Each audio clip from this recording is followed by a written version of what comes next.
তার সুস্থ চিকিৎসা হচ্ছে, এই জন্য তিনি ধীরে ধীরে সুস্থ হয়ে উঠছে। আইনমন্ত্রী সবচেয়ে বেশি বেআইনি কথা বলে। আমি বলেছিলাম কোন এক মিটিংয়ে, আমরা ছোটবেলায় ঠাকুরমার ঝুলির গল্প করেছি। ঠাকুরমার ঝুলির গল্প থেকে রাক্ষস বের হয়, দত্ত বের হয়, পরি বের হয়, জিন বের হয়।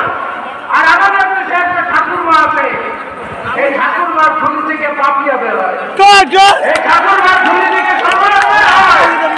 এই ঠাকুরমার ঝুলি থেকে মৃত্যু বের হয়। এই ঠাকুরমার ঝুলি থেকে বেরোজিন বের হয়। আবার তৃতীয় ছোটবেলায় বেরোজির ভাবে সমর্থন দিয়ে বিবৃতি দেয়, সাংবাদিকদেরকে হুমকি দেয়।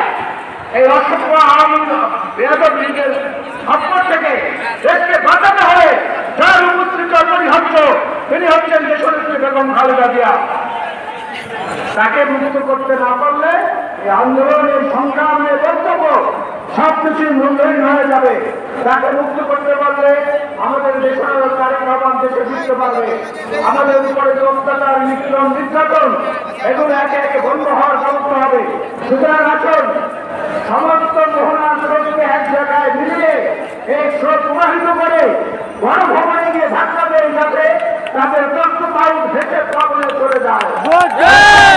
বাংলাদেশ জিন্দাবাদ, বাংলাদেশ জাতীয়তাবাদী দল জিন্দাবাদ, শহীদ জিয়া বিরুদ্ধ হোক, দেশনেত্রী বেগম খালেদা জিয়া জিন্দাবাদ, জনাব তারেক রহমান জিন্দাবাদ।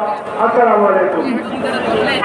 এ পর্যায়ে সংক্ষেপে বক্তব্য রাখার আহ্বান জানাচ্ছি চেয়ারপারসনের অন্যতম উপদেষ্টা, ঢাকা উত্তরের ভারপ্রাপ্ত আহ্বায়ক